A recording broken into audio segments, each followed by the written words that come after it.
Sarah Lynn, you were talking about educating young people on various aspects of basically being in a relationship. And one thing that we talked about the other day is the notion of consent. And, I'm not just speaking of, consent to have sexual relations. I mean, it could be consent to have or not have my passwords or be able to track me or not track me. How can we help them with consent? I think it goes back to something that Sarah Lynn said earlier too, with it starts when they're little bitty, right? So we're teaching consent when we have little bitties up into adolescence. So do you want to share your crayon, right? Do you want to give grandma a hug? Do you want to give a fist bump, right? Those are all things we're consenting to. We're not being forced to do something, right?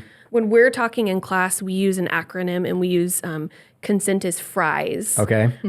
So I can talk a little bit about that. So it's just a fun way to kind of remember, but it's all playing into what consent is. So we use the acronym FRIES. So F stands for freely given. So there's no pressure. I'm not being manipulated. It's my choice kind of thing, right? R is reversible. I can take it back. I can take it back during something. I can take it back after the fact. I don't want to do that again. I is informed. So you know exactly what you're signing up for. You know exactly what you're consenting to. Do you want to go to the movies on Friday? Yes, I want to go to the movies on Friday. That doesn't mean that I'm consenting that I also want to go to the movies Saturday, Sunday, and Monday. Yeah. Right? So you're informed on what it is. And then enthusiastic. So we always say an enthusiastic yes or let's go. If somebody's saying maybe, or there's hesitancy in their voice, that's not an enthusiastic consent, right? So we want to be enthusiastic when we're giving consent to something. And then the last one is S, so that's specific. So we know specifically what we're consenting for, and even if we consent for it one time does not mean we're consenting to it over and over again, or even again one other time. So, yeah. All right. Is FRIES proprietary? Are you telling us something that, is specific to your organization, or can we steal that and use it in our social media too? You can use it. Yeah, All it's right. out there. That's pretty good. I like that. There's a good YouTube video too called it's called tea consent. Yes, we use that. And it talks about how do you want sugar with your tea? Do you want milk with your tea? If someone doesn't want tea, why would you give them tea? You know, somebody to force you tea. Yes. Right? No.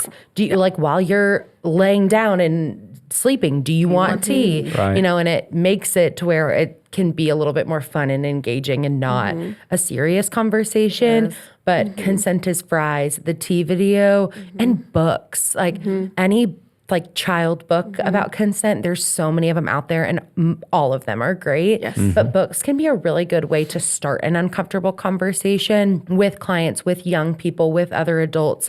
Bringing books into it and then having a small conversation about it afterwards can be really helpful. So you're not hey, can we talk about consent today? Yeah, right. It's a little bit more engaging, and it takes some of the pressure off of you explaining these really difficult topics with your young person. It's someone else doing it for you, but you're reading it to them, which is great. It can be a little awkward sometimes to broach these topics with your kids. I have a daughter, and so, sometimes I'm I don't really know how to talk about this. Very uncomfortable. What can parents do day to day, throughout the day, to help and be supportive and kind of be appropriately aware of what's going on? I think just having open communication with your young people, asking those open-ended questions. So it's not how was your day at school? Good. Asking those really important questions who did you sit with at lunch today? What kind of conversations did you have?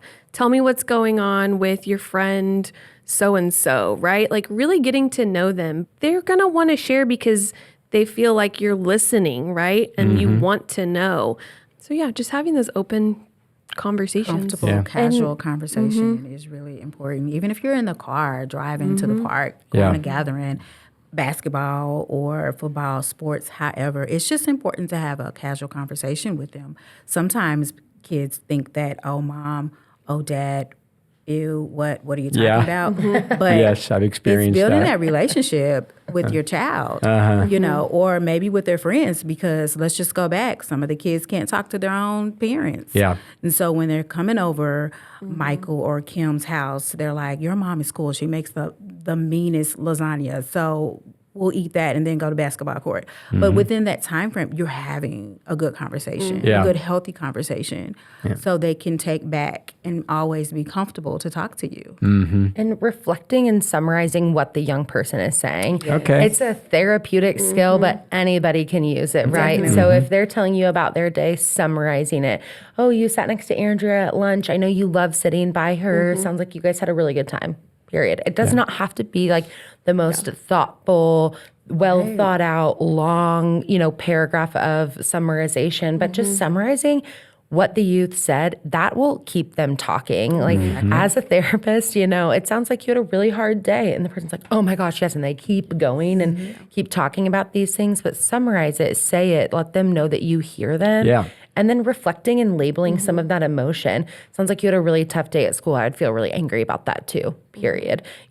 Trying not to jump into problem solving mode, just like turn your listening ears on and just listen and listen well. Yeah. That's tough to do, to repress Oh my that gosh. problem solving mode. I mean, with your kids, you're like, you want Definitely. to Yes. help Yes. them. And Yes. Give them kudos when Yeah. they do good. Yep, catch them Or, being good, yeah. Next time, do better. Yeah. You can do it.